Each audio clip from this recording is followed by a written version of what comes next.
Thanks to everyone for being here. It is good to be here in the Republic of Tower Hamlets. You know, just outside this building is the bathhouse that my family members used when first they came to Britain. Their lives as migrants and refugees from Eastern Europe, their lives were not easy. Just a few years after some of them came, the British state passed the 1905 Aliens Act to keep them out. Their lives were made hard by bosses and by the state. But they said, we are here to stay and we're here to fight, and they formed a fighting community, and I am so proud every time I'm in Tower Hamlets that the tradition that my Jewish ancestors helped to forge here, that Irish migrants and others helped to forge here, remains alive in the Palestinian flags on lampposts all over the streets. This is an area that believes in freedom.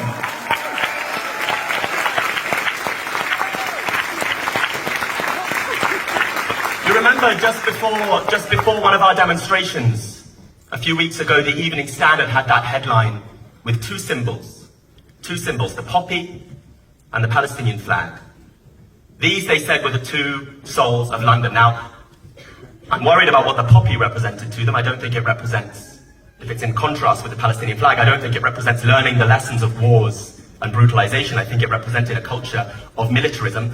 But I was just so struck when I saw that headline, that the Evening Standard, that oligarch-owned, Osborne-edited, union-bashing Tory paper, had to acknowledge that half of London, I think it's more than half of London was represented by this flag, the Palestinian flag.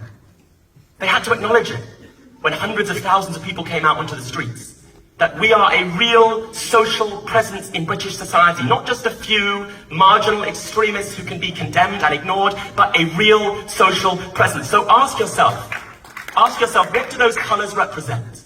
The colours of the Palestinian flag. And learn the lessons of history. They say those colours represent terror. But they said that about Kenyans and about Indians. They said it about South Africans and about the heroic people of Vietnam. When the poorest and most oppressed and most exploited people in the world say, we want to be free, they say you're terrorists. We say it's projection.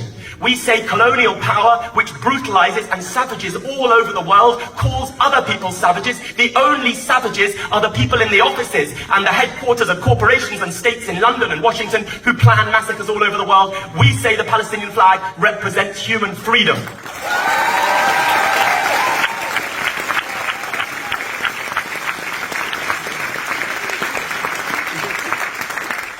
Think about how we remember the past of the 20th century.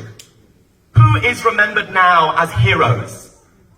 Is it the torturers and brutalizers who brutalized and tortured in Algeria, who brutalized and tortured all over Africa and South America and the Caribbean and Asia? Is it those people who condemned terrorists? Terrorists, that's what the apartheid state said in South Africa. Terrorists, that's what the French colonial state said in Algeria. Is it the torturers who are remembered as heroes? Or is it the people who refused to surrender? And those all over the world who stood with them and said, we will face whatever attacks come our way, because we know that no attacks will be as severe and as brutal as the colonial attacks on you. And so we have no right to surrender as long as the oppressed, colonized Palestinian people continue to believe in universal human freedom.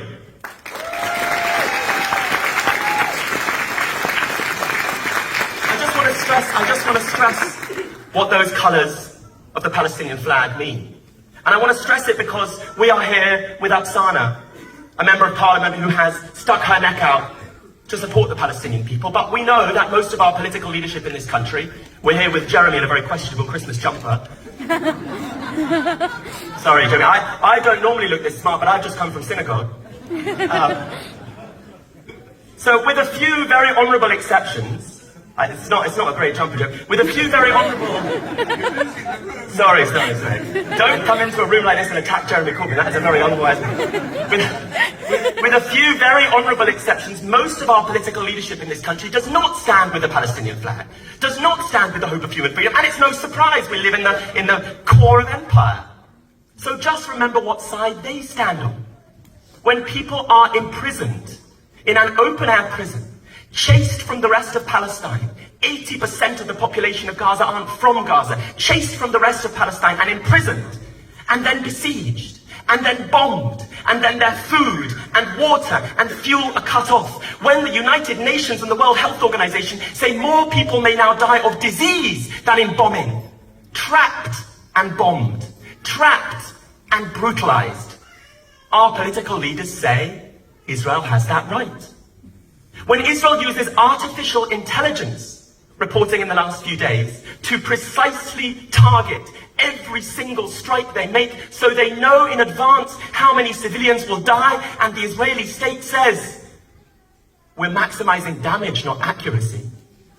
Our political leadership in Britain sides with them. When Isaac Herzog, Israel's president, says a whole nation is his enemy. When a former major general of the IDF, Giora Eiland, writes that we should encourage epidemics in Gaza because that'll make it easier for us to win. And then when we witness the deliberate destruction of Gaza's health infrastructure, the bombing of hospitals, the targeting of over 60 ambulances, the murder of doctors, the killing to date of more UN workers than Hamas commanders in Gaza, that level of brutalization and attack on human beings, our political leadership stand with it. Well, we stand against it. We're on the other side, Rishi Sunak. We're on the other side, Keir Starmer, and we're proud of it. We stand with millions, billions of people all over the world who know that this whole Western imperial order that sanctions great violence in the interest of profits for a few has to be brought down. That's where we stand.